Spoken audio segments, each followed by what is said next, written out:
Ubar cup under arm cricket ಪಂದ್ಯಾಟದ ವೇಳೆ umpire ಮೇಲೆ ಹಲ್ಲೆ ನಡೆಸಿದ ಘಟನೆ ದಕ್ಷಿಣ ಕನ್ನಡ ಜಿಲ್ಲೆ ಪುತ್ತೂರಿನ ಉಪ್ಪಿನಂಗಡಿಯಲ್ಲಿ ನಡೆದಿದೆ.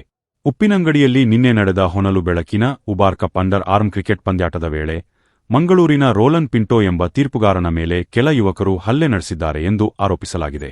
ಮಂಗಳೂರಿನ ಕಾನಾ ಕೆಜಿಎಫ್ ನಡುವೆ ನಡೆಯುತ್ತಿದ್ದ ಸೆಮಿಫೈನಲ್ ಪಂದ್ಯಾಟ ವೇಳೆ ಅಂಪೈರ್ ರೋಲನ್ ಪಿಂಟೋ ಎಲ್ಬಿಡಬ್ಲ್ಯೂ ತೀರ್ಪನ್ನು ನೀಡಿದ್ದರು. ಆದರೆ ಅದು ತಪ್ಪು ಎಂದು ಹೊರಗಿನಿಂದ ಬಂದ ಕೆಲ ಯುವಕರು ಸೀದಾ ಮೈದಾನಕ್ಕೆ ನುಗ್ಗಿ ಅಂಪೈರ್ ಮೇಲೆ ಹಲ್ಲೆ ಮುಂದಾಗಿದ್ದಾರೆ. ಘಟನೆಯ ವಿಡಿಯೋ ಇದೀಗ ಸಾಮಾಜಿಕ ಜಾಲತಾಣದಲ್ಲಿ ವೈರಲ್ ಆಗಿದೆ.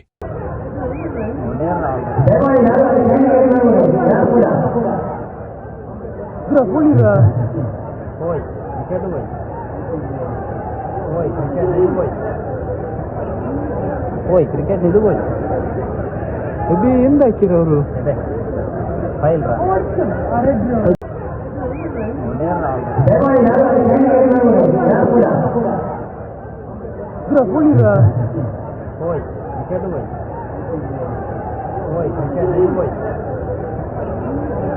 ಕ್ರಿಕೆಟ್ ಇದು ಎಂದಾಕಿರೋರು